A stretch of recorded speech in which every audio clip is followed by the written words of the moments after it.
The sun hung high in the sky, casting long shadows over the busy streets of a small city. It was one of those days when everything seemed louder than usual. The honking of cars, the chatter of people, and the occasional bark of a stray dog. The air buzzed with anticipation because something big was about to happen. A military parade had been planned for weeks, and now the day had finally arrived. Streets were blocked off with bright orange barricades, and police officers stood shoulder to shoulder with army personnel, ensuring no one crossed into restricted areas. Among the sea of curious onlookers, there was one woman who didn't seem thrilled by all the excitement.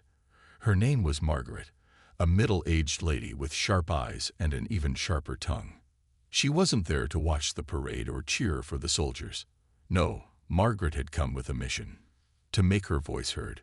Clutching her handbag tightly, she marched toward the barricades, muttering under her breath about how inconvenient this whole event was. Margaret lived just 2 blocks away from where the parade was supposed to pass through. For days, she'd been dealing with road closures, noise, and what she called a ridiculous waste of taxpayer money. To her, it felt like her life had been turned upside down for something that didn't benefit her directly. And today, she decided enough was enough. She wasn't going to sit quietly while her daily routine was disrupted. Someone needed to speak up, and that someone was her.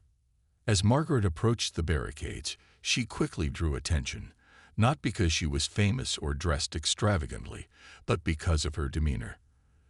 There was a fire in her steps and a scowl on her face that made people turn their heads. Officers stationed nearby noticed her too. At first glance, they assumed she was just another curious resident trying to get a closer look at the preparations.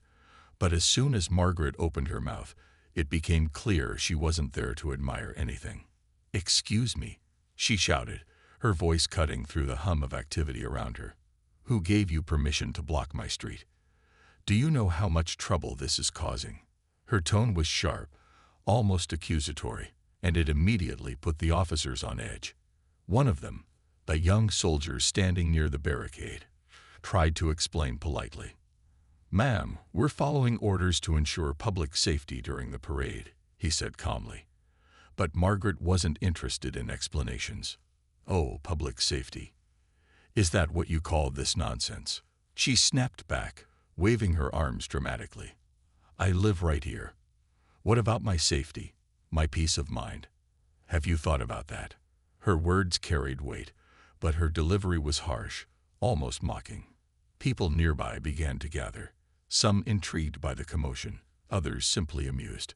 A few shook their heads disapprovingly, while others whispered amongst themselves, wondering if the woman would actually be allowed to stay. Standing a few feet away, Captain Ryan observed the scene unfold. He was a seasoned officer, known for his calm demeanor and ability to handle difficult situations. As Margaret's complaints grew louder, he stepped forward, hoping to diffuse the tension before it spiraled out of control. Little did he know, this encounter would test not only his patience, but also his leadership skills. The stage was set, and the confrontation was about to take a dramatic turn. Captain Ryan took a deep breath before stepping closer to Margaret. His uniform was crisp, his posture confident, but there was no arrogance in the way he carried himself. He had dealt with difficult people before, and he knew that staying calm was key. As he approached, Margaret didn't soften her stance. Instead, she turned her fiery gaze toward him, as if daring him to say something that would fuel her anger even more. "Ma'am," Captain Ryan began, his voice steady and respectful, "I understand this situation might be frustrating for you, but these measures are necessary to ensure everyone's safety during the parade." He spoke slowly, choosing his words carefully, hoping to sound both firm and understanding. However, Margaret wasn't interested in hearing about everyone's safety.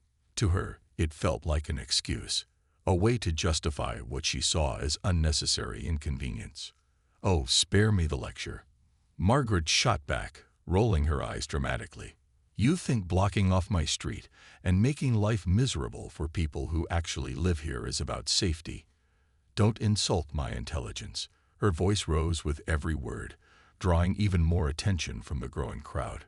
Some onlookers exchanged glances, unsure whether to feel sorry for her or annoyed by her attitude. A few kids nearby giggled nervously, while their parents quickly shushed them. Captain Ryan clenched his jaw ever so slightly but forced himself to remain composed. "Ma'am, I assure you, we're not here to make things difficult for anyone," he replied, keeping his tone polite. "The parade is a significant event, and our priority is to keep everyone, residents included, safe while it takes place." But Margaret wasn't buying it. She crossed her arms over her chest, glaring at him like a teacher reprimanding a misbehaving student. "Safe? Safe from what?" she demanded, her voice dripping with sarcasm. "Are we expecting some kind of attack? Or are you just using that as an excuse to boss people around?" The crowd murmured softly, some nodding along with her questions, others shaking their heads disapprovingly. By now, cameras were out. Phones were held high as people recorded the exchange, eager to capture the drama unfolding before them. Margaret seemed unfazed by the attention. If anything, it emboldened her. She leaned forward slightly, pointing a finger at Captain Ryan. "Let me tell you something, mister," she said, her tone sharp enough to cut glass. "If you wanted to keep us safe, maybe you'd focus less on parades and more on fixing the potholes on my road." A ripple of laughter spread through the crowd, though it was clear not everyone found her comment amusing. Captain Ryan pressed his lips together, clearly trying to decide how best to respond. He glanced briefly at the other officers standing nearby, silently gauging their reactions. They looked uneasy, shifting their weight from one foot to the other as they watched the confrontation escalate. "Ma'am," he tried again, his patience beginning to wear thin, "we can discuss your concerns after the event is over. For now, I must ask you to step back behind the barricade. This area is restricted for security reasons." His words were measured, but there was a hint of authority in his tone, a subtle reminder that he was in charge here. Margaret scoffed loudly, throwing up her hands in disbelief. "Oh, sure. Just sweep me under the rug, right? Pretend I don't exist because I'm causing a fuss." She paused for dramatic effect, then added, "Well, let me tell you something else. You won't silence me that easily." Her declaration earned a mix of reactions from the crowd. Some clapped quietly, impressed by her boldness, while others muttered under their breath, wishing she'd just leave already. As the standoff continued, Captain Ryan realized this wasn't going to end anytime soon. Margaret wasn't backing down, and her insults were becoming harder to ignore. Every attempt to reason with her only seemed to ignite another round of accusations.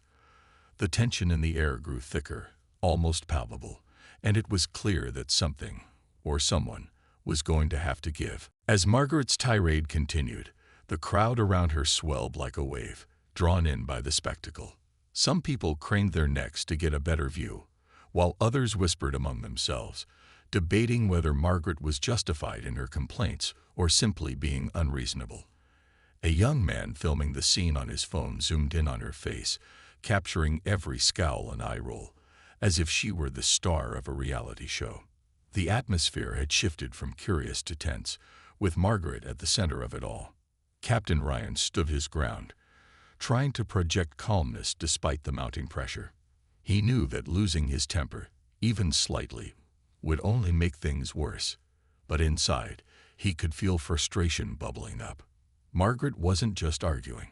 She was mocking him, questioning his authority in front of everyone. Her words stung more than he cared to admit, not because they were true, but because they undermined the hard work and dedication of the officers under his command. "Ma'am," he said again, raising his voice just enough to be heard over her ranting, "I understand you're upset, but your behavior is disrupting the operation here. If you don't comply, I'll have no choice but to take further action." His tone was firmer now, a subtle warning meant to signal that patience had its limits. Margaret froze for a moment, her eyes narrowing as she processed his words. Then, without missing a beat, she fired back. "Oh, further action. What are you going to do? Arrest me for speaking my mind? Go ahead. See if I care." She threw her arms wide open, almost daring him to follow through. The crowd gasped audibly, some stepping back instinctively, unsure of what might happen next. The situation was spiraling out of control, and Captain Ryan knew he needed backup. He signaled discreetly to one of the armed police officers standing nearby. Within moments, 2 more officers joined him, forming a loose semicircle around Margaret. Their presence alone sent a clear message. This wasn't just a conversation anymore, it was an official matter. Margaret noticed the shift immediately. Her bravado faltered for a split second before she masked it with defiance. "What is this?" she demanded, gesturing wildly at the officers surrounding her. "You think ganging up on me is going to scare me into silence? Well, guess what? It won't work." Her voice cracked slightly, betraying the first hint of vulnerability since the confrontation began. Despite her bravado, the growing number of uniformed figures seemed to unsettle even the most supportive members of the crowd. A middle-aged woman who had been nodding along with Margaret's earlier comments now looked uneasy. Maybe she should just leave, she muttered to her companion, who nodded in agreement. Others began to shuffle away, sensing that the situation was about to escalate further. For a brief moment, Margaret scanned the faces around her. Gone were the amused smiles and approving nods. Instead, she saw hesitation, discomfort, and even disapproval. It was as if the tide had turned against her, leaving her stranded on an island of her own making. For the first time, doubt flickered across her face, but only for a moment. Almost instantly, she pushed it aside, replacing it with renewed determination. "You know what this is," she shouted, addressing the crowd directly. "This is exactly why people don't trust you.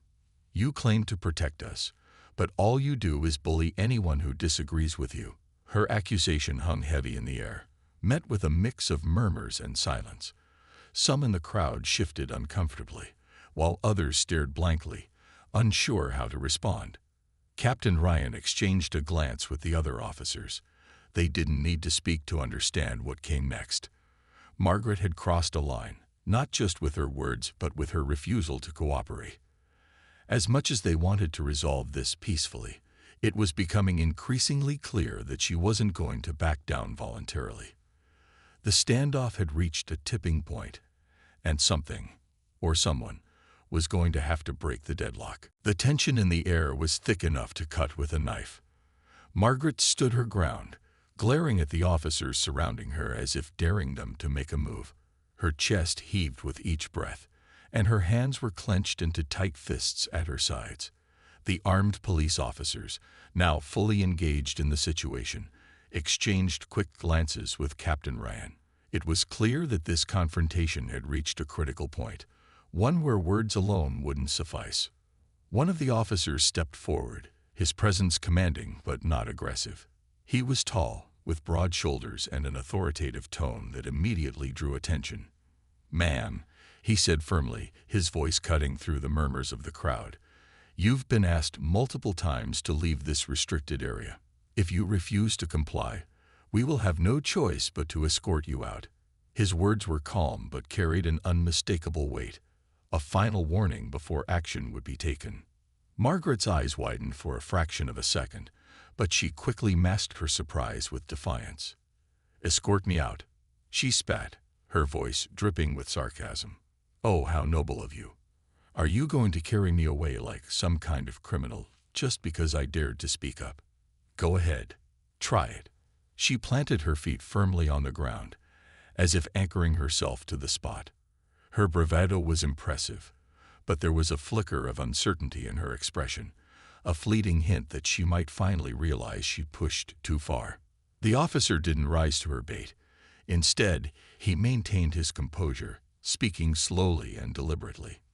"This isn't about silencing you, ma'am.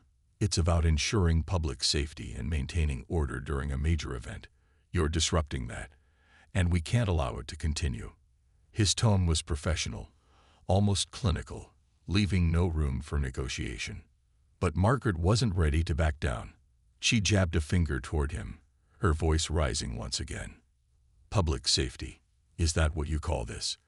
Because from where I'm standing, it looks more like bullying." You don't care about anyone's safety. You only care about following orders without thinking. Her accusation echoed through the street, drawing gasps from the dwindling crowd. Some people still lingered, watching intently, while others began to drift away, sensing that the situation was about to take a turn they didn't want to witness. Captain Ryan took a step closer, his patience visibly wearing thin. "Ma'am," he interjected, his voice firmer now. "We've given you every opportunity to resolve this peacefully. Please don't force us to take further steps."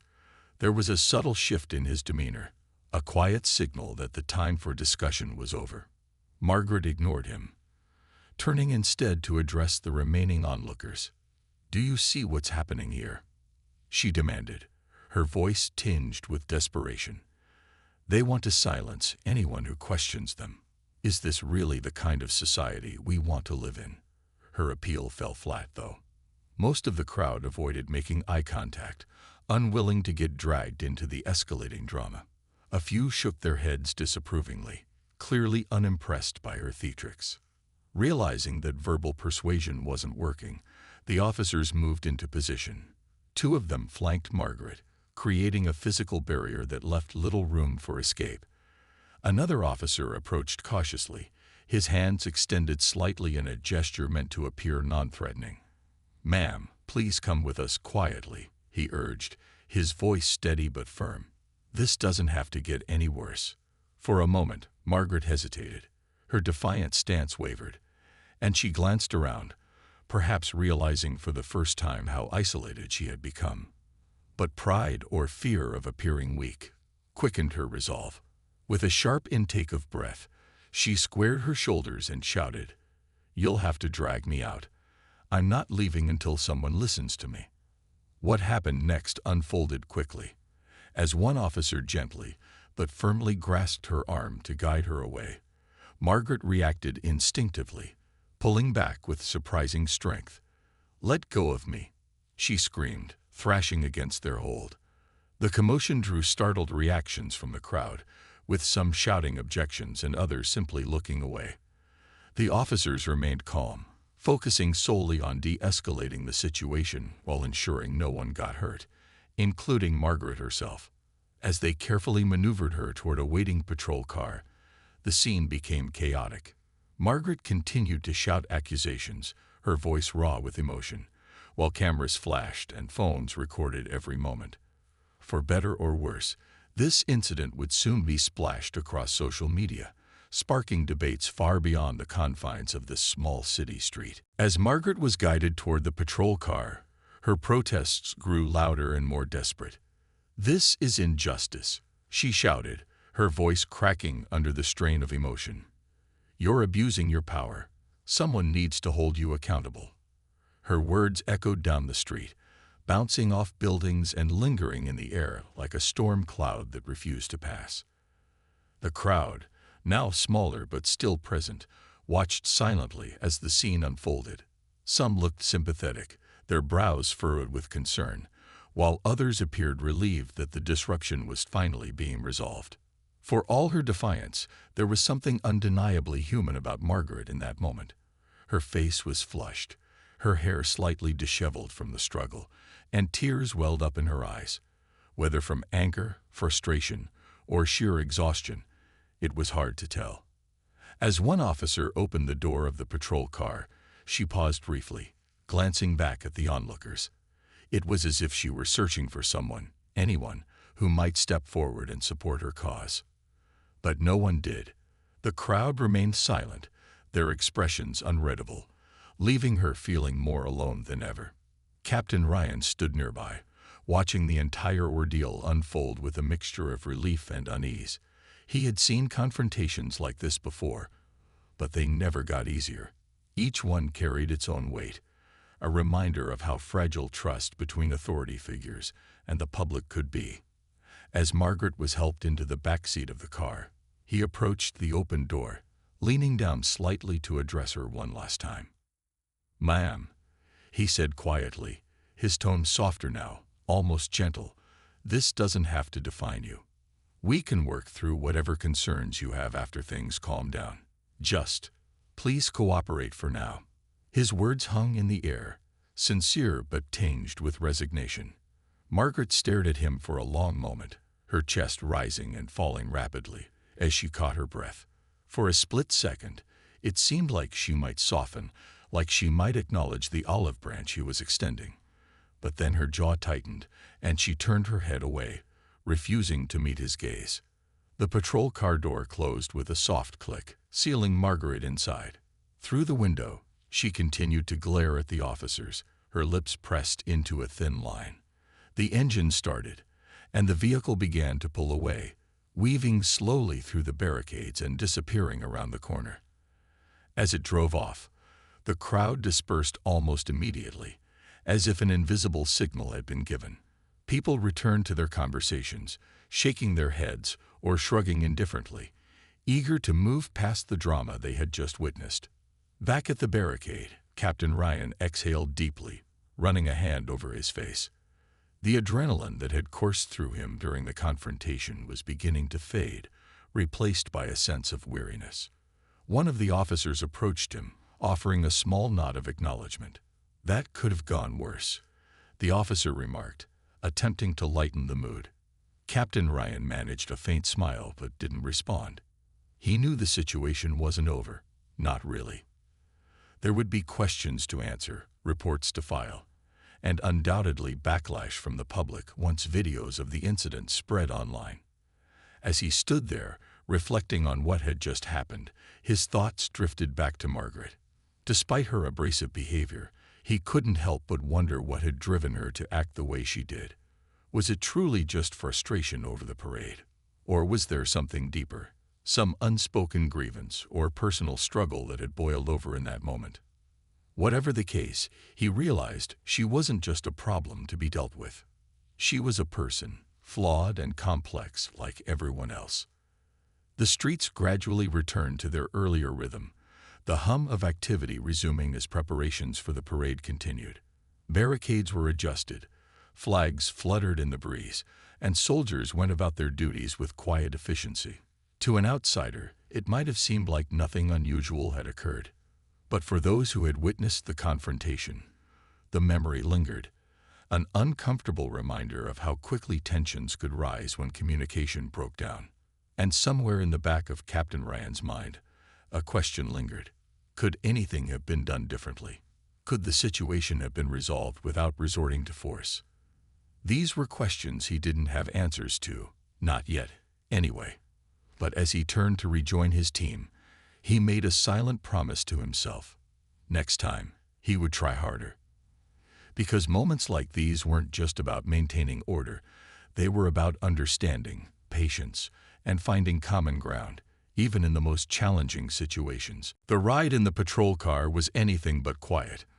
Margaret sat stiffly in the back seat, her arms crossed tightly over her chest, staring out the window with a mixture of anger and disbelief etched across her face. Every bump in the road seemed to amplify her frustration, each jolt reminding her of how far removed she now was from the life she had been living just minutes earlier. Her mind raced as she replayed the events leading up to this moment.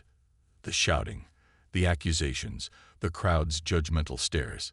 It all felt surreal, like a scene from someone else's life that she had somehow stumbled into. The two officers in the front seat exchanged occasional glances but said little. They weren't there to engage in conversation. Their job was simply to transport her to the local station for processing. Still, the silence between them was heavy, punctuated only by the sound of the engine and the occasional crackle of the police radio. Margaret could feel their eyes on her through the rearview mirror, though they tried not to make it obvious. She didn't care. Let them look, she thought bitterly. Let them see what happens when people are pushed too far. When the patrol car finally pulled up to the station, Margaret refused to exit without prompting. One of the officers opened the door and gestured for her to step out, his movements deliberate and calm. "Ma'am," he said, his tone neutral, "please come with us."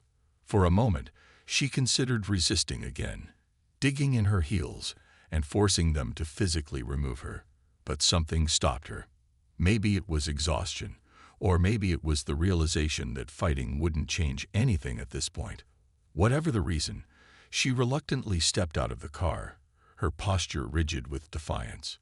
Inside the station, the atmosphere was starkly different from the chaos outside. Fluorescent lights buzzed overhead, casting a harsh glow over the sterile walls and tiled floors. A few desks were scattered around the room, occupied by officers typing away on computers or speaking quietly into phones. The air smelled faintly of coffee and paperwork, a mundane contrast to the adrenaline-fueled drama Margaret had left behind. She was led to a small holding area where she would wait until her case could be reviewed.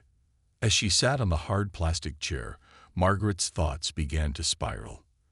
At first, her anger burned bright, fueling a mental tirade against the officers, the parade organizers, and even the bystanders who hadn't stood up for her.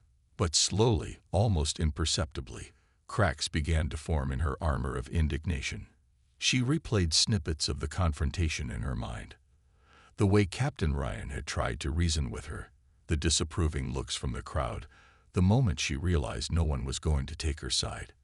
Doubt crept in, uninvited but persistent. Had she gone too far? Was she really the victim here, or had her emotions gotten the better of her? Her internal debate was interrupted when an officer approached her, clipboard in hand. "Ms. Margaret," he said, his voice polite but businesslike, "we'll need some information from you before we proceed." He asked for her identification, which she handed over grudgingly, and began jotting down notes about the incident. As he worked, Margaret couldn't help but notice how calm and professional he seemed. There was none of the hostility she had expected, no smug satisfaction at seeing her in this position. It was almost unsettling. Once the initial paperwork was complete, another officer joined them, a woman this time, with a kinder demeanor. "Margaret," she said gently, pulling up a chair and sitting across from her, "I understand you're upset, and I want to assure you that your concerns will be addressed. However, actions have consequences, and we need to follow protocol here." Her words were measured, designed to de-escalate any lingering tension. To Margaret's surprise, they actually worked. The sharp edges of her anger softened slightly, replaced by a gnawing sense of regret. "You'll have a chance to explain your side of things," the officer continued, "but for now, we need your cooperation. Do you understand?" Margaret nodded slowly, her gaze dropping to the floor. For the first time since the confrontation began, she felt a flicker of shame, not because she believed she was entirely wrong, but because she recognized how her behavior had spiraled out of control. She had wanted to make a statement, to demand accountability, but instead, she had become the center of attention for all the wrong reasons. As the hours ticked by, Margaret was booked for disorderly conduct and resisting arrest. The process was tedious and impersonal, a bureaucratic machine grinding forward without emotion or bias. By the time it was over, she felt drained, physically, emotionally, and mentally. When she was finally released pending further legal action, she stepped outside into the cool night air, blinking against the brightness of the streetlights. The city felt quieter now, almost eerily so, as if the world had moved on while she remained stuck in limbo. Standing there alone, Margaret allowed herself a rare moment of vulnerability. She hugged her arms around herself, feeling the weight of everything that had happened settle onto her shoulders. Tomorrow would bring new challenges, court appearances, public scrutiny, perhaps even apologies. But for now, she simply breathed. Inhale, exhale, and tried to figure out where to go from here. By the time Margaret stepped out of the police station, the sun had dipped below the horizon, leaving the city bathed in the soft glow of streetlights. The air was cooler now, carrying with it a faint breeze that rustled the leaves on nearby trees. For a moment, she stood still, taking in her surroundings as if seeing them for the first time. Everything looked the same: the parked cars, the flickering neon signs, the occasional passerby. But to Margaret, it all felt different. The world seemed quieter, yet heavier, as though the weight of what had happened earlier pressed down on her chest. Her phone buzzed incessantly in her handbag, alerting her to missed calls and messages. She hesitated before pulling it out, unsure if she was ready to face the flood of reactions waiting for her. When she finally unlocked the screen, her heart sank. Social media had exploded with videos of the confrontation. Clips of her shouting at Captain Ryan and resisting the officers were everywhere, accompanied by heated debates in the comments section. Some people defended her, calling her a brave voice against authority. Others labeled her rude, selfish, and disruptive. The divide was stark, and reading through it made her head spin. Margaret scrolled aimlessly, her emotions swinging between defiance and shame. On one hand, she felt vindicated by those who supported her cause. People who echoed her frustrations about government overreach and unnecessary disruptions to daily life. But on the other hand, the harsh criticism stung deeply. Comments like, "She's embarrassing herself," and "This is why no one takes protests seriously anymore," cut straight to her core. For every person cheering her on, there were two more mocking or condemning her. It was overwhelming, and after a few minutes, she shoved her phone back into her bag, unable to bear it any longer. The next morning, news outlets picked up the story, amplifying the chaos tenfold. Local reporters interviewed witnesses, dissected the footage, and debated whether Margaret's actions were justified. Talk shows invited experts to weigh in, turning the incident into a national conversation about civility, authority, and individual rights. Some argued that Margaret's behavior highlighted systemic issues within law enforcement, while others used her as an example of how not to advocate for change. The polarization only grew, with opinions becoming increasingly polarized and entrenched. Meanwhile, Margaret tried to piece her life back together. Friends and acquaintances reached out, some offering support and others expressing disappointment. Her neighbor, Mrs. Patel, stopped by with a cup of tea, gently reminding her that everyone makes mistakes under pressure. "It's okay to admit you lost your temper," Mrs. Patel said softly, placing a comforting hand on Margaret's shoulder. "What matters now is how you move forward." Though Margaret appreciated the gesture, she wasn't ready to confront her own role in the mess just yet. As the days passed, preparations for her court appearance loomed large. Margaret hired a lawyer, a sharp-tongued woman named Linda who specialized in civil disputes. During their meetings, Linda listened intently to Margaret's side of the story, nodding thoughtfully before laying out a strategy. "We can argue that your intentions were valid," Linda explained, "but we'll need to address the way things escalated. Judges don't respond well to outright defiance, so we'll focus on framing this as a misunderstanding rather than a deliberate act of rebellion." Despite Linda's confidence, Margaret couldn't shake the nagging feeling that she'd let herself down. Late at night, when the house was quiet and the world outside seemed distant, she replayed the confrontation in her mind. She saw herself standing there, yelling at Captain Ryan, refusing to budge even when given multiple chances to walk away.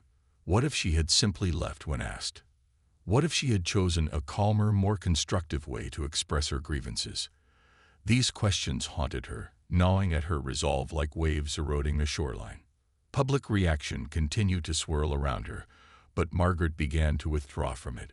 She deleted social media apps from her phone and avoided watching the news, focusing instead on finding peace within herself. She started journaling, pouring her thoughts onto paper in an effort to untangle the knot of emotions inside her. Writing became a form of therapy, allowing her to process not only the events of that day, but also the deeper frustrations that had fueled her outburst. As the trial date approached, Margaret found herself reflecting on the lessons she had learned, or perhaps relearned.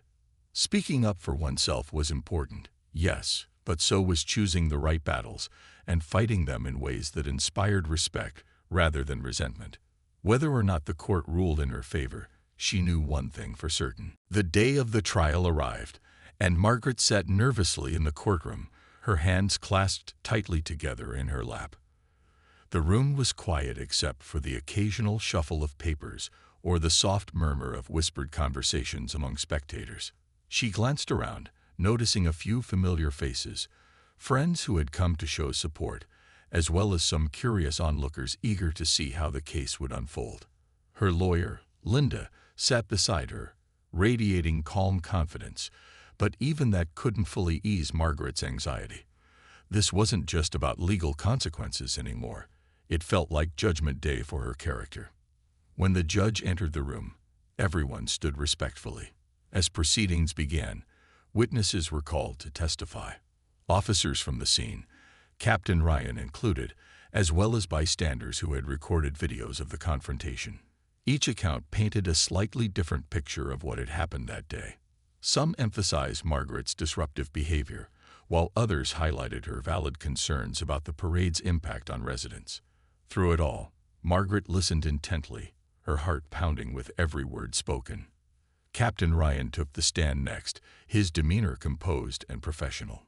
He recounted the events without embellishment, explaining how he and his team had tried repeatedly to reason with Margaret before resorting to removing her from the area.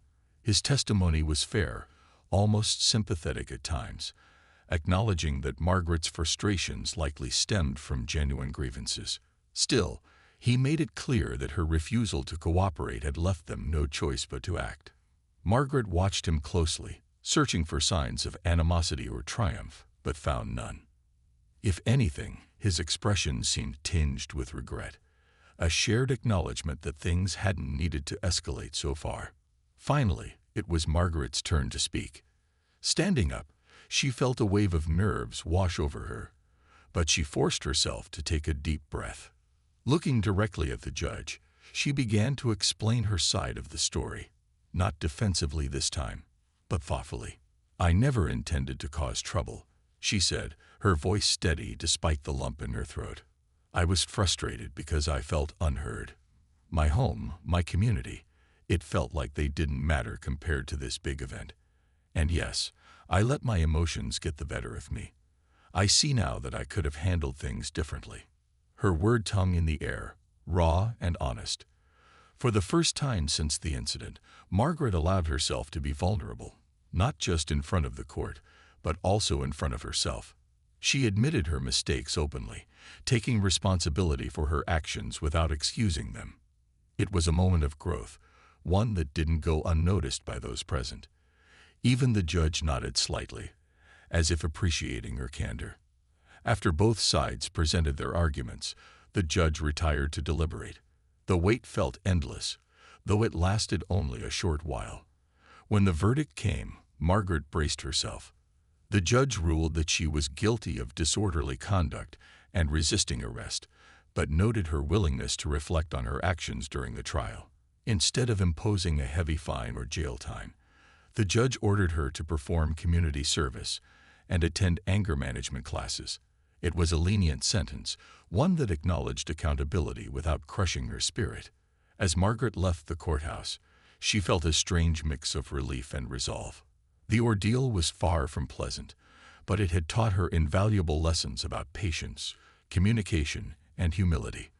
Over the following weeks, she threw herself into her community service work, volunteering at a local shelter and organizing neighborhood cleanup drives. Slowly, she rebuilt trust with her neighbors, many of whom admired her efforts to make amends. In the end, Margaret emerged changed, not perfect, but wiser. She still believed in standing up for what she cared about, but she now understood the importance of doing so respectfully and constructively. Life moved forward, and so did she, carrying the memory of that chaotic day not as a burden, but as a reminder. Sometimes, the loudest voices need to learn when to listen.